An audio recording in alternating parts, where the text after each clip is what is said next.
उत्तर भारत की film city के नाम से मशहूर नोएडा स्थित मारवा स्टूडियो में 3 दिवसीय चल रहे 12वें ग्लोबल फेस्टिवल ऑफ जर्नलिज्म कार्यक्रम के तीसरे और दिन के पहले सत्र में रीजनल मीडिया इन नेशनल पॉलिटिक्स विषय पर चर्चा की गई। भारतीय संस्कृति के अनुसार दीप प्रज्वलन और गणेश वंदना के साथ कार्यक्रम की शुरुआत हुई। कार्यक्रम में डॉक्टर संदीप मारवा, केपाया Rodriguez, Gonzalez, Atul Agarwal, Ajay Jha, Raisuddin Rihan, Anoop Bose, professor doctor PK Rajput मौजूद रहे। कार्यक्रम में उपस्थित सभी अतिथिगण को पुष्पगुच्छ भेंट कर उनका स्वागत किया गया। डॉक्टर संदीप मारवा ने उपस्थित सभी लोगों का शुक्रिया अदा किया और कहा कि रीजनल मीडिया का रोल बहुत महत्वपूर्ण है। कभी कभी हमारे क्षेत्र की खबर नेशनल मीडिया नहीं दिखाती, वो खबर हमें रीजनल मीडिया से पता चलती है। रीजनल मीडिया अपने क्षेत्र की खबर सही तथ्यों और जानकारी के साथ दिखाता है, जो जनता के लिए बहुत जरूरी है। वहां मौजूदा अतिथिगण ने रीजनल मीडिया पर अपने अपने विचारों को साझा किया। इसी दौरान कार्यक्रम में आए अतिथियों को उनके देश के क्यूजीन भी चखाए गए। साथ ही अतिथियों ने school of hospitality and tourism student की प्रशंसा की। कार्यक्रम के दूसरे हॉल में केपाया रोड्रिगेज गोंजालेज मौजूद रहे, जिसमें AR एंडो इन ला मेमोरिया फ्लोइंग इनटू मेमोरी फिल्म की स्क्रीनिंग की गई। इसी दौरान संदीप मारवा द्वारा केपाया रोड्रिगेज गोंजालेज को फिल्म डॉक्यूमेंट्री के लिए अवार्ड ऑफ डिस्टिंक्शन देकर सम्मानित किया गया। सभी अतिथिगण को डॉक्टर संदीप मारवा द्वारा फेस्टिवल मेमेंटो देकर सम्मानित किया गया। 12वें ग्लोबल फेस्टिवल ऑफ जर्नलिज्म के तीसरे दिन और आखिरी दिन के अंदर ये अभी हम लोग बहुत सारे कार्यक्रम कर चुके हैं। सुबह ही हम लोगों ने वेनेजुएला की फिल्म को यहाँ पर चलाया। इस डॉक्यूमेंट्री फिल्म को देखने के लिए फिर से एक बार देश भर और दुनिया भर से लोग यहाँ पहुँचे हैं। हमने यहाँ पर वेनेजुएला का भोजन भी यहाँ सर्व किया और उससे जो एम्बेसडर साहिब यहाँ आई हुई थी वो बहुत खुश हुई, क्योंकि मैं समझता हूँ कि जब आर्ट और कल्चर की बात की जाती है तो साथ में खानों की बात भी करनी बहुत ज़रूरी होती है। उसी के बाद हमारा एक सेमिनार था जो अभी हाल ही में ख़त्म हुआ है और देश के बड़े बड़े नामी गरामी जर्नलिस्ट इस पूरी सभा में भाग ले रहे थे। हम लोगों ने बेहतरीन तरीके से चर्चा को यहाँ पर चलाया और उसका आनंद सभी लोगों ने लिया। आज का दिन फिर से बहुत महान है, क्योंकि आज वैलेंटाइंस डे है, आज बसंत पंचमी है और सरस्वती की वंदना आज होती है। और इसके साथ साथ आज हम लोगों ने 1 मिनट का मौन भी रखा, क्योंकि जिन फौजियों को हमने पुलवामा के इस हादसे में खोया था उन्हें हमने आज फिर से याद किया है।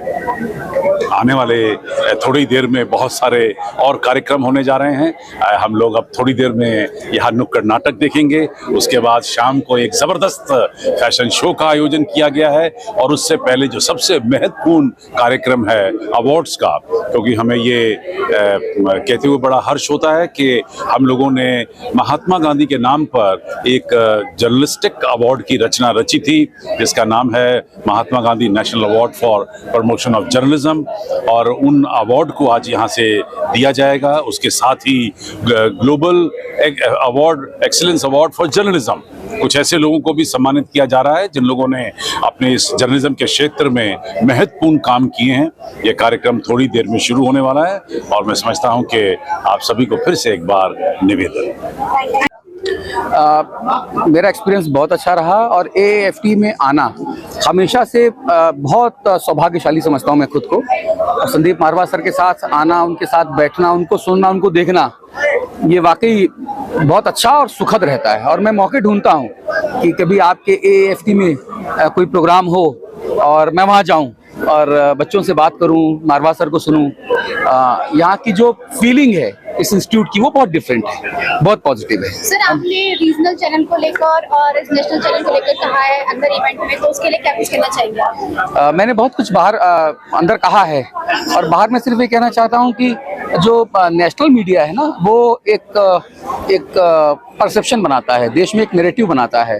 सरकार उस नैरेटिव के आधार पे लोग क्या चाहते हैं उनकी पॉलिसी होती है, लेकिन जो सरकार की पॉलिसी है वो जमीन तक कैसे पहुंची, कहां तक उसका इम्प्लीमेंटेशन हुआ, क्रियान्वयन कैसा हुआ, उसका रिजल्ट क्या है, वो रीजनल मीडिया तय करता है, वो दिखाता है, छोटी छोटी खबरों को दिखाता है। तो इसलिए एक बैलेंस नेशनल मीडिया और रीजनल मीडिया में होना बहुत ज्यादा जरूरी है और फॉर्चुनेटली ये बैलेंस अभी हमको नजर आता है हमारे समाज में। इसको और अच्छा और मजबूत करने की जरूरत है। सर, आज ये प्रोग्राम जर्नलिस्ट के लिए, तो जो अभी जर्नलिस्ट बनने की पढ़ाई कर रहे हैं, बडिंग जर्नलिस्ट है, उनके लिए आपका क्या कहना है? हाँ, ये बहुत अच्छा सवाल है। मैं आप सभी लोगों से, जो भी पत्रकारिता की पढ़ाई कर रहे हैं, पत्रकार बनना चाहते हैं, आप सब लोगों के से मैं कहना चाहता हूँ, बिल्कुल एकदम हाथ जोड़ के कहना चाहता हूँ कि आप लोग जो पढ़ते हैं ना जिस भी इंस्टीट्यूट में, वहाँ पढ़िए, चीज़ें सीखिए, लेकिन जिस भी भाषा में, जिस भी माध्यम में आप पत्रकारिता करना चाहते हैं उसको ज़रूर अच्छे से सीखिए।